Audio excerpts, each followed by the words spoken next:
രാവിലെ പാലക്കാട് രമേഷ് പിഷാരടി പത്രിക സമർപ്പിച്ചതായി വാർത്ത കേൾക്കുന്നു. അദ്ദേഹത്തിന്റെ വലതുവശത്ത് അദ്ദേഹത്തിന്റെ ഏറ്റവും അടുത്ത കൂട്ടുകാരൻ അല്ലെങ്കിൽ അദ്ദേഹത്തിന്റെ രാഷ്ട്രീയത്തിലേക്ക് കൈപിടിച്ചു കൊണ്ടുവന്നിരിക്കുന്ന ഷാഫി പറമ്പിലാണുള്ളത് അല്ലെ. ഇടതുവശത്ത് വി കെ ശ്രീകണ്ഠനും. അപ്പൊ അദ്ദേഹത്തിന്റെ ഒരു കമന്റ് ഇപ്പൊ വന്നിട്ടുണ്ട്, ഞാൻ സുരക്ഷിതനാണ്, എന്റെ ഇടതും വലതും 2 MP-മാരാണുള്ളത്. എന്താണ്? അല്ല, 2 MP-മാർ എന്നതിനപ്പുറത്തേക്ക് നമ്മൾ നോക്കിക്കഴിഞ്ഞാൽ രാഷ്ട്രീയപരമായിട്ട് നോക്കിക്കഴിഞ്ഞാൽ എന്തിനാണ് പിഷാരടിയെ പോലൊരു സിനിമാക്കാരനെ പാലക്കാട് കൊണ്ടുവന്ന് മത്സരിപ്പിക്കുന്നത്?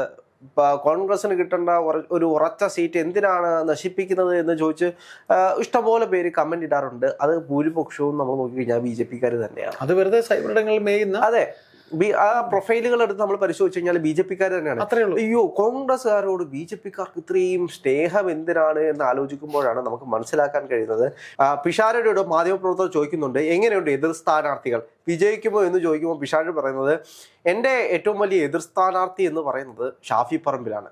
ഞാൻ ഷാഫി പറമ്പിലിനെ മറികടന്നിട്ട് വേണം എനിക്ക് കോൺഗ്രസിന്റെ MLA ആയിട്ട് ഇവിടെ വരാൻ എന്നാണ് അതായത് എവിടെ പോയി കഴിഞ്ഞാലും ഇത് ഷാഫി പറമ്പിൽ ഉണ്ടാക്കിയ റോഡാണ്, ഇത് ഷാഫി പറമ്പിൽ വെച്ച ലൈറ്റാണ്, ഇത് ഷാഫി പറമ്പിൽ ഉണ്ടാക്കിയ കെട്ടിടമാണ് എന്ന് പറഞ്ഞുകൊണ്ട് വികസനത്തിന്റെ ഓരോ കാര്യങ്ങളും ജനങ്ങൾ എടുത്തു കാണിക്കുമ്പോൾ അപ്പൊ കൂടെ ഷാഫിയും ഉണ്ടല്ലോ, കൂടുതൽ സ്നേഹം കിട്ടുന്നത് ഷാഫിയോടായിരിക്കും. അപ്പോ അദ്ദേഹം പറയുന്നത് പോലെ ഞാനിവിടെ ഒരു കോൺഗ്രസിന്റെ MLA ആയിട്ട് കടന്നു വരണമെങ്കിൽ ഷാഫി പറമ്പിൽ എന്ന് പറയുന്ന ആ കോൺഗ്രസിന്റെ MLA ആയിരുന്ന ഷാഫി പറമ്പിൽ, ഇപ്പോ കോൺഗ്രസിന്റെ MP ആയിരിക്കുന്ന ഷാഫി പറമ്പിൽ, അദ്ദേഹം ചെയ്തു വെച്ചതിനെ മറിച്ചു വെക്കുന്ന രീതിയിലുള്ള പ്രകടനം കാഴ്ചവെച്ചെങ്കിൽ മാത്രമേ അദ്ദേഹം കടന്നു വരാൻ കഴിയുള്ളൂ. അദ്ദേഹത്തിനേക്കാൾ പെർഫോമൻസ് അല്ല, അതൊരു വലിയ പൊളിറ്റിക്കൽ സ്റ്റേറ്റ്മെന്റ് ആണ്. നമ്മൾ മനസ്സിലാക്കേണ്ട വേറൊരു കാര്യം എന്ന് വെച്ച് കഴിഞ്ഞാൽ ഷാഫി പറമ്പിൽ എന്ന് പറയുന്നത് നേതാവ് ഉണ്ടാക്കിയതാണ് പാലക്കാട്ടെ ഇപ്പോഴുള്ള വികസന പ്രവർത്തനങ്ങളുടെ ഒരു ഭൂരിപങ്കും എന്ന് എടുത്തു പറയത്തക്ക വിധത്തിൽ അദ്ദേഹം പറയുമ്പോൾ ഷാഫി പറമ്പിലിനെ കൂടെ നിർത്തുന്നു എന്ന് പറയുന്ന ഒരു സ്റ്റേറ്റ്മെന്റ് തന്നെയാണ്. അതായത് ഷാഫിയോട് സാധാരണപ്പെട്ട ജനങ്ങൾക്കൊക്കെ ഒരു സ്നേഹമുണ്ട്, ഇഷ്ടമുണ്ട്. അത് നമ്മൾക്ക് സ്വാഭാവികമായിട്ട് ഷാഫി പറമ്പിൽ പാലക്കാട് തന്നെ വന്നിറങ്ങുന്ന സാഹചര്യത്തിൽ ഓടി വന്ന് ജനങ്ങൾ. ഇതിനകത്ത് ഒരു കാര്യം കൂടെ ഉണ്ട്. ഒരു നേതാവ് ജനപ്രിയത നേടുന്നത്, ജനങ്ങൾക്ക് ഇഷ്ടമാകുന്നത് ഒരൊറ്റ ദിവസം കൊണ്ടല്ല, ഒരു മണിക്കൂർ കൊണ്ടല്ല, കാലങ്ങൾ എടുക്കും ഒരു നേതാവ് അവർക്ക് ഇഷ്ടപ്പെട്ടതാകാൻ. ഷാഫി ഇപ്പൊ ഏതാണ്ട് ഒരു 10 വർഷത്തിന് മേലായി പാലക്കാട് MLA ആകുന്നത്. ഒരു KSU നേതാവായിരിക്കുന്ന ഷാഫി, എനിക്കിന്ന് ഓർമ്മയുണ്ട്, ഷാഫി എന്ന യുവാവ്, വളരെ തീരെ ചെറുപ്പക്കാരനായ യുവാവ്, അദ്ദേഹം ഫസ്റ്റ് മത്സരിക്കുന്നത് മുതൽ ഇപ്പൊ വരെയുള്ള അദ്ദേഹത്തിന്റെ ആ കാലഘട്ടം നമുക്ക് ഓർമ്മ വരുന്നുണ്ട്. ഓരോ വർഷം കഴിയുന്നതോടെ അദ്ദേഹത്തിന്റെ ജനപ്രീതി വർദ്ധിക്കുകയാണ്. നമുക്ക് ഒരു രംഗം കൂടെ പറയാതെ നമ്മൾ ഈ സംസാരം കംപ്ലീറ്റ് ചെയ്യാൻ പറ്റില്ല. പാലക്കാട് നിന്ന് വടകരയിലേക്ക് ഷാഫിയെ പറിച്ചു നടുമ്പോൾ പാലക്കാട് നൽകിയ ഒരു വികാരനിർഭരമായ ഒരു യാത്രയായിട്ടുണ്ട്. സത്യത്തിൽ അത് കണ്ട് എനിക്ക് ഭയങ്കരമായിട്ട് സങ്കടം വന്നു. കാര്യം എന്ന് വെച്ചാൽ ഇത്രയും ജനം സ്നേഹിക്കുന്ന ഒരു നേതാവ്, അതാണ് CPM ഭയപ്പെടുന്നത്. എനിക്കൊന്ന് വല്ലാത്ത ഉമ്മൻചാണ്ടിയുടെ കാലശേഷം അത്രയും സ്നേഹത്തോടെ ആളുകൾ ചേർത്ത് നേതാവിനെ ഞാൻ ഷാഫി പറമ്പിൽ മാത്രമേ കണ്ടിട്ടുള്ളൂ. ഇപ്പോഴും അദ്ദേഹത്തിന് ഭയങ്കര ഒരു സ്നേഹമാണ് അദ്ദേഹത്തിനോട് ജനം. അത് വലിയ കാര്യം. അതേപോലെ തന്നെ പിഷാരടിയോട് ചോദിക്കുന്നുണ്ട്, സിനിമാ താരമാണ്, ഒരുപാട് സെലിബ്രിറ്റികളൊക്കെ വരുമോ എന്ന്. സാധാരണ നമുക്കറിയാം, ഒരു സിനിമാ താരം മത്സരിക്കുന്ന രംഗത്തേക്ക് ഒരുപാട് സെലിബ്രിറ്റികളായിട്ടുള്ള സിനിമാ താരങ്ങളൊക്കെ വരും. പിഷാരടി തന്നെ പറഞ്ഞു, ഞാൻ വിജയിച്ചു കഴിഞ്ഞാൽ മമ്മൂട്ടി ഇവിടെ വരുമെന്ന് മമ്മൂട്ടി എന്നോട് എനിക്ക് വാക്ക് തന്നിട്ടുണ്ട് എന്ന് പറയുന്ന രീതിയിൽ.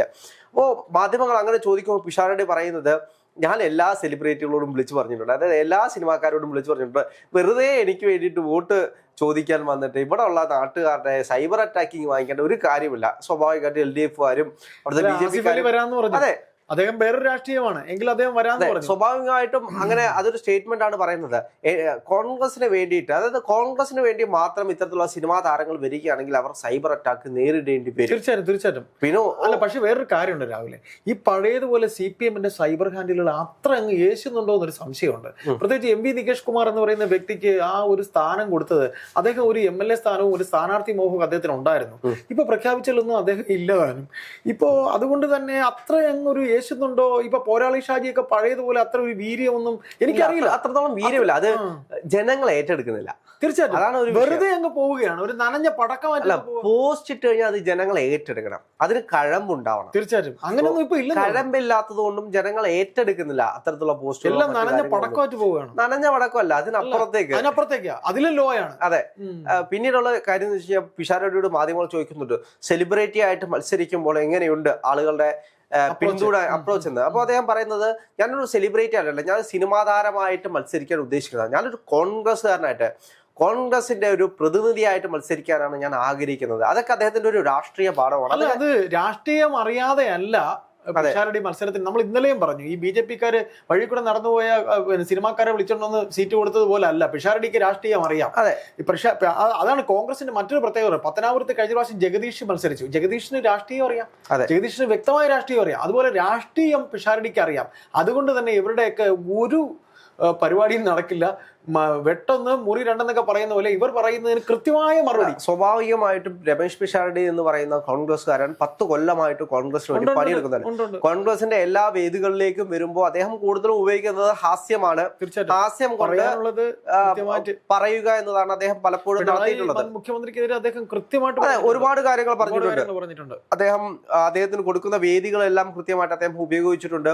അവസാനമായിട്ട് മാതൃഭൂമി നടത്തിയ പരിപാടിയിലാണെങ്കിൽ പോലും അദ്ദേഹം കൃത്യമായിട്ട് അദ്ദേഹത്തിന്റെ സ്റ്റേറ്റ്മെന്റുകൾ പറഞ്ഞിട്ടുണ്ട്. അപ്പൊ അതിൽ നിന്നെല്ലാം മനസ്സിലാകുന്നത് ഒരു സിനിമാക്കാരൻ എന്ന പിഷാരടിയെ അല്ല നിങ്ങൾ ഭയക്കേണ്ടത്. ഒരു കോൺഗ്രസ്സുകാരനുള്ള പിഷാരടിയെ, രാഷ്ട്രീയക്കാരനായിട്ടുള്ള പിഷാരടിയെ എതിർ സ്ഥാനാർത്ഥികൾ ഭയക്കണം യാഥാർത്ഥ്യമാണ്.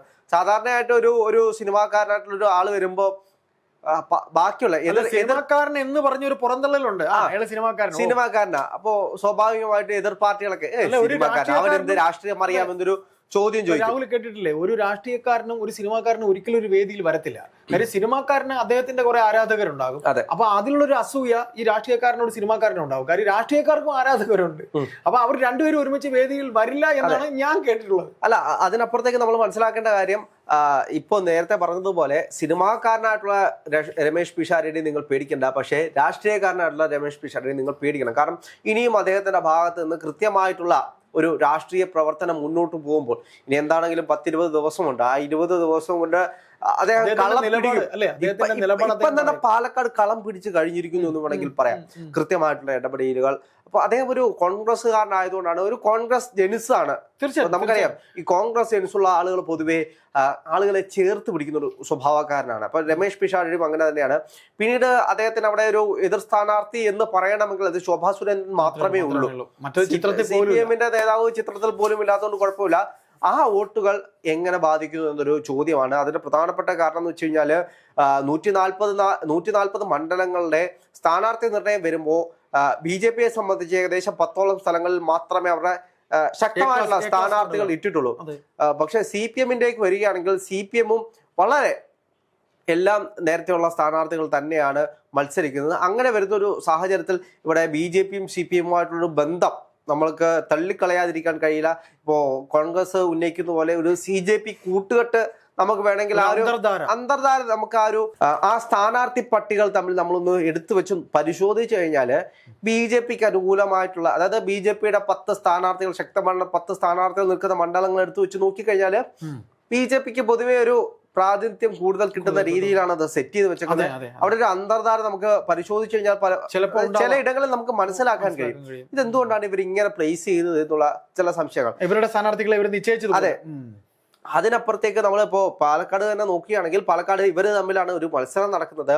ഈ മത്സരത്തിൽ വളരെ ശക്തമായിട്ടൊരു പോരാട്ടം തന്നെ ആയിരിക്കും പാലക്കാട് നടക്കാൻ പോകുന്നത്. നമുക്ക് ശോഭാ സുരേന്ദ്രൻ അങ്ങനെ എഴുതി തള്ളാനൊന്നും കഴിയില്ല. കാരണം ശക്തമായ മത്സരം തന്നെ നേതാവാണ് BJP. ക്രൗഡ് പുള്ളറാണ്. അതെ, അവർ ക്രൗഡ് പുള്ളറാണ്, നല്ലൊരു നേതാവാണ് ഒക്കെ തന്നെ. അവരുടെ പാർട്ടിയിൽ നിന്നുള്ള പാലം വലിയും. അതെ, അത് സ്വാഭാവികമായിട്ടും ഉണ്ടാവും.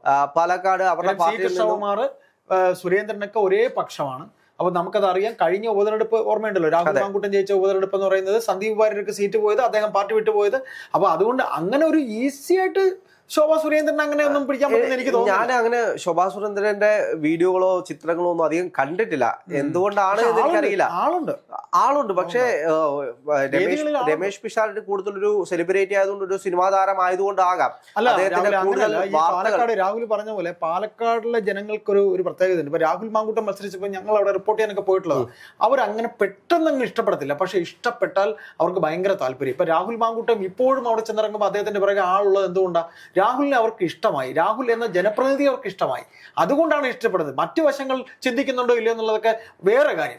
ഏതായാലും നമുക്കറിയാൻ കഴിഞ്ഞത് അവർക്കൊരു കാൽക്കുലേഷൻ ഉണ്ട്. പാലക്കാട് ഒരു ശക്തമായിട്ടുള്ള പോരാട്ടം തീ പാർന്ന ഒരു പോരാട്ടം നമുക്ക് പ്രതീക്ഷിക്കാം. ഇനി അങ്ങോട്ടുള്ള 20 ദിവസം പിഷാരടി കസർവെന്ന് തന്നെ നമുക്ക് കരുതാം. അതെ.